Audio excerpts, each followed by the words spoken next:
व 5 की जनता ने प्रोफेसर सीमा प्रवीण दलाल का नोटों की मालाएं पहनाकर किया अभिनंदन। बहादुरगढ़ समाचार चैनल के पत्रकार शैलेंद्र सिंह दहिया की रिपोर्ट। समाचार विस्तार पूर्वक। बहादुरगढ़ हरियाणा से हाई टेंशन तारे हटाए जाने पर लोगों ने लड्डू बांटकर मनाई खुशी। Bahadurgarh friends colony, Shankar garden, new Patel park में घरों के ऊपर से गुजर रही हाई टेंशन तारे हटाए जाने पर अंबेडकर महासभा के अध्यक्ष उमेद सिंह ने बताया कि हाई टेंशन तारे हटाए जाने से पूरे लाइन पार की जनता में खुशी की लहर है। उन्होंने कहा कि तार हटवाने के लिए प्रोफेसर सीमा प्रवीण दलाल लंबे समय से संघर्ष कर रहे थे, जो आज उनके अथक प्रयासों से पूरा हुआ है। वहीं सुभाष टहलान ने कहा कि हमें एकजुटता के साथ जाति और धर्म से ऊपर उठकर रहना चाहिए। वहीं प्रोफेसर सीमा प्रवीण दलाल ने कांग्रेस विधायक और भाजपा सरकार को लताड़ते हुए कहा कि अगर 50,35,000 का घोटाला करने की बजाय समय रहते लाइन पार से हाई टेंशन की तारें हटाई जाती तो यहां हुई जान माल की हानि को बचाया जा सकता था। उन्होंने तार हटवाए जाने के लिए किए गए संघर्ष में साथ देने पर समस्त लाइन पार की जनता का आभार व्यक्त किया। उन्होंने कहा कि वह हर वक्त कंधे से कंधा मिलाकर उनके साथ खड़े हैं। इस दौरान अजय राठी, दलबीर बड़बोला, महेंद्र मस्ताना, राजू, राजेश जैन, मुकेश शर्मा, भगवान दास शर्मा, रिजाज राम, रणसिंह भगत, पंडित जगदीश, वेदपाल धाका, कतार राठी, प्रकाश, सुरेश राठी, लेखराज, मिनी, दीपक मान, प्रदीप रोहज, दीपक सोनी, सुनीता, दुलारी, पिंकी, सावित्री, कमलेश, राज, राकेश, मिश्री देवी इत्यादि अनेकों नागरिक पुरुष और महिलाएं उपस्थित रहे। ये नाम बताएं आपका? मेरा दुलारी नाम है। दुलारी जी, आपके घर के ऊपर से जो बिजली के हाई टेंशन तार थे और हटा दिए गए, कैसा महसूस कर रहे हो? बहुत खुशी हो रही है। 15 साल पहले वो फाइल बनवाई थी, जब तक रोज एक दिन गिना करते मामा का उसने वोट देंगे जी ने तार हटवा होगा। हड़े मेरे आते आज हटवाए, कदे कोई कम में ले आ सकते, बिजली आने ने ले आ सकते, पुलिस वाले ले आओ, पर ये तार नहीं हटती। बीच में आप लोग नोटिस दिए गए थे कि अपने आप लोगों के घर के ऊपर से जो तार गए थे, पहले मकान क्यों बनाए, तार थे तब मकान बनाए, थारी गलती है, नोटिस दे दिए थे। नोटिस है कोई वो ना करे, नोटिस कौन मकान तोड़े था अपने ₹9 लाख रजिस्ट्री क्यों करी थी फिर सरकार ने? सरकार की गलती नहीं थी के? सरकार की भी तो गलती थी।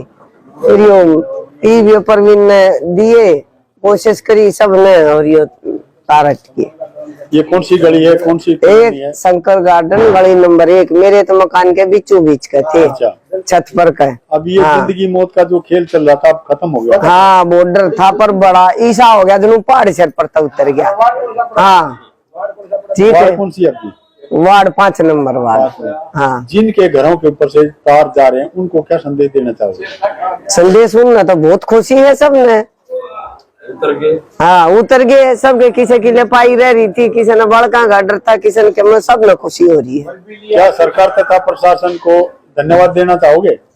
हाँ, धन्यवाद। जिसने तरवाए प्रवीण ने कोशिश करी, बहुत गणी जी जिसने कोशिश करी, सबका धन्यवाद। हमारे तो पहाड़ सा उतर गया हमारे तो सर पर। भाई साहब, नाम बताएं आपका? सर मुकेश शर्मा। मुकेश शर्मा जी, आप किस वजह से यहाँ पर खड़े हो और ये लोग किस वजह से एकत्रित हुए? सर मेरे मकान के ऊपर हाई टेंशन तारे थी, जो कि बच्चे और हम ऊपर छत पर जाते हुए इतना भयभीत रहते थे, रात बिरात दिन में जाना इतना दुर्बल हो गया था। मतलब जिंदगी मौत का खेल चल रहा। बिल्कुल सर, ड्यूटी पे जाते थे यही टेंशन रहती थी कि बच्चे हाथ लगा दे, वॉशिंग मशीन ऊपर लगानी। फिर प्रवीण भाई ने 1-2 बार विजिट किया। बाकी यहाँ की जो कॉलोनी में आसपास जो मेरे पड़ोसी है सब लोग इकट्ठे हुए और सब ने ये बड़ा एकदम उत्साह से तार हटाने का कार्य किया, तो इससे काफी अच्छा लगा। आज इसलिए एकत्रित हुए थे, बड़ी खुशी। कैसा महसूस कर रहे जब आपके घर के ऊपर से जिंदगी मौत का जो खेल चल रहा था हाई टेंशन तारों का? सर मैं बयान भी नहीं कर सकता आपको। उस दिन ऑफिस में पता लगा, फोन आया, ऑफिस की छुट्टी करके भाग के यहाँ गए थे, इतनी खुशी हुई थी। किसके माध्यम से हुआ है ये? सर प्रवीण भाई की लगन से इन्होंने जो उठाया इस बारे में कि ये तार ऐसे हटेंगे ऐसे हटेंगे, बड़ी जागरूकता से काम किया। ये तो उम्मीद ही नहीं कर सकते थे हम कि तार भी हटेंगे। बहुत संघर्ष किया और बहुत सहयोग दिया साथ में, सबको मिलकर हटेंगे हर बार यही होता था, हटवाएंगे। समस्त बहादुरगढ़ वासियों के लिए क्या संदेश देना चाहेंगे दिवाली पर? सर बहुत बहुत सबको हार्दिक शुभकामनाएं दीपावली की, और भाई साहब ने यहाँ स्वागत किया हमने, इसके लिए बहुत बहुत धन्यवाद। मेरा नाम सुभाष टहलान है भाई साहब। और सबसे पहली चीज तो ये मेरा भाई प्रवीण जब आया इस कॉलोनी में 4-5 साल पहले, इन्होंने 1-2 कार्य ऐसे किए थे, उन्हीं से मुझे आभास हो गया था कि भाई ये लड़का कुछ करेगा। और कुछ लोग तो बोलते हैं कि प्रवीण और सीमा ये अपनी राजनीति को जिंदा करना चाह रहे हैं। वो उनका काम, ये समाज सेवी है, ये उनका काम है जी, चाहे वो राजनीति कर रहे हैं या नहीं कर रहे हैं, लेकिन समाज के लिए तो अच्छा कर रहे हैं ना वे। राजनीति आम आदमी को क्या चाहिए? उनका काम, लेकिन सबके लिए काम कर रहे हैं। आम आदमी के लिए तो अच्छा हो रहा है ना, आम आदमी को और क्या चाहिए। अब जो आपकी छत के ऊपर से जो बिजली के तार थे हाई टेंशन के, हाँ जी, जो जिंदगी मौत का खेल चल रहा था, वो अभी समाप्त हो गया। राजाराम पटेल का मर गया। इसके बारे में यही कहना चाहूंगा कि हमारे समाज में ऐसे बहुत ही कम जागरूक इंसान है प्रवीण भाई जैसे। अगर ऐसे ऐसे और 2-4 भाई हो जाएं तो सभी समस्याओं का समाधान हो सकता है। और उसके लिए हमें यूनिटी की जरूरत है।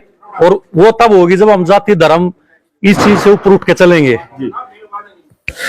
हाँ जी, जी बताएं किस वजह से एकत्रित थे यहाँ पर लोग? एकत्रित इसलिए थे, एक तो जो तहसील का है, तहसील में इतना ज्यादा भ्रष्टाचार है, जो जमाबंदी 2000 से या 94 की है, उनको भी इन्होंने जानबूझ के गलत किया हुआ है।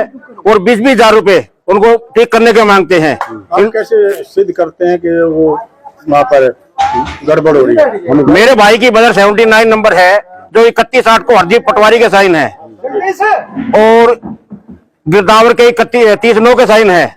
और तहसीलदार साहब ने कहा कि मैं साइन नहीं करूंगा जब तक हरजीत पटवारी नहीं आएगा। क्या वो पोस्टिंग चला गया तो उसकी जगह कोई और होगा? उसकी जगह कम से कम नहीं तो 1500 कंप्लेंटें पड़ी हुई है, और संजय पटवारी ने मना कर दिया कि हरजीत पटवारी आगे ही करेगा। मैं नहीं करूंगा, आप चाहे कंप्लेंट कहीं भी कर सकते हो। बिल्कुल। आगे क्या कार्यवाही? और अजय पटवारी की जो है बाहरों में, उसकी जगह रमेश पटवारी बैठा हुआ, कह रहा मैं पुरानी कंप्लेंट को नहीं कार्रवाई करूंगा, चाहे आप कहीं भी कंप्लेंट कर सकते हो। मेरा खुद का इंतकाल, मेरी वाइफ का, जो कि दर्ज नहीं कर रखा है, कहते आप कहीं भी चक्कर काटे हम दर्ज नहीं करेंगे। इंडिविजुअल की गलती है क्या? इंडिविजुअल जानबूझ के गलती कर रखी है, जानबूझ के पब्लिक को परेशान करने के लिए और भ्रष्टाचार करने के लिए, और पैसे की डिमांड खुले। उनके दलाल कितने रुपये मांगा? 20-20 हजार रुपए तक मांगते हैं। उनके दलाल बाहर खड़े हुए हैं, कमरे के बाहर। पटवारी मना कर दिया, दलाल के मैं 20 हजार रुपए लूंगा और आपका 1 हफ्ते में काम करवा दूंगा। तो बोलती है बिना पर्ची बिना खर्ची के काम हो रहा है। ऐसा कोई भी काम नहीं है। एसडीएम साहब ने जो एप्लीकेशन रिमार्क करके तहसीलदार साहब को दी, तहसीलदार साहब ने डायरी नंबर कर रखी है, और पटवारी की टेबल पे बंडल बना हुआ रखा है। कर आप कहीं भी जा सकते हैं, बंडल बना हुआ रखा है, हमारे पास आपकी कोई कंप्लेंट नहीं है। क्या पटवारी तहसीलदार से एसडीएम से ऊपर है क्या? वो करा हमारी कलम में पावर है, हम कुछ भी कर सकते हैं। आपने इसके खिलाफ कोई? मैंने सीए विंडो लगा रखे, सीए विंडो का कोई जवाब नहीं है। और अब मेरे को 3 दिन से जवाब मिल रहा है कि तहसीलदार साहब बाहर गए हुए हैं।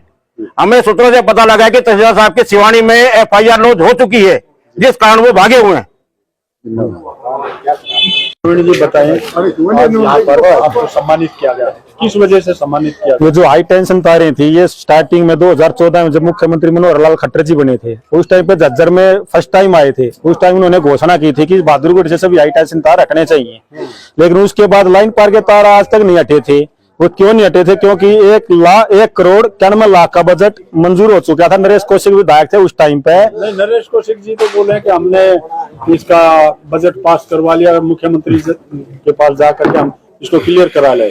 क्लियर करवाए थे। तो ये जो नगर परिषद ने जो 50,35,000 का घोटाला उजागर किया था हमने, वो कहाँ पे है? मैं नरेश कौशिक से पूछना चाहता हूँ, मैं विधायक राजेंद्र जून से पूछना चाहता हूँ, और मैं जो चेयरमैन है सरोज रमेश राठी जी है उनसे पूछना चाहता हूँ, जो 50,35,000 का घोटाला था, क्या वे पैसे मिले कहीं? आपने मिले तो किसके पास मिले? जनता को ये भी तो पता होना चाहिए ना। वो पैसे कहाँ गए, किसके अकाउंट में गए? अब ये कह रहे हैं कि इसका बजट बढ़ा के जो इस दौरान हादसा हुआ है उसका जिम्मेदार कौन होगा? क्या ये सरे ले लेंगे उनका?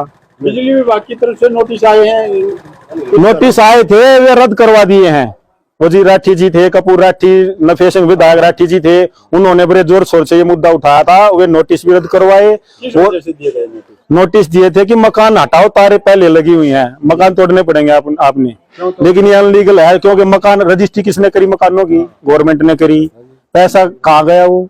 या तो इसके हमने मुद्दा ये भी उठाया था, भाई ठीक है मकान तोड़ने के लिए तैयार है, जो हमारा पैसा लग गया वो पैसा सबका दिला दो, अपने तार रखो, अपने मकान भी रखो, अपने प्लॉट भी रखो, जो रजिस्ट्री में पैसा लगा है वो पैसा दे दो और मकान तोड़ दो। वैसे आपने आरोप और लगा कि सरकार के जो कर्मचारी हैं, उदाहरण के तौर पर पटवारियों में आज बड़ा गड़बड़ धारा चल रहा है। ये आरोप ही नहीं, ये साबित भी करके दिखाएंगे आपको कुछ टाइम और। पास को पटवारी लगा दी, बिल्कुल 10वीं मुश्किल से कर रखे हैं, वो BA MA पास को बेवकूफ बनाते हैं। वहाँ पे रजिस्ट्री और इंतकाल को लेकर 2 नंबर में तो रजिस्ट्री 1 लाख रुपए रिश्वत लेकर कर देते हैं रजिस्ट्रिया। बिल्कुल सिंपल तौर पर रजिस्ट्री हो नहीं रही है।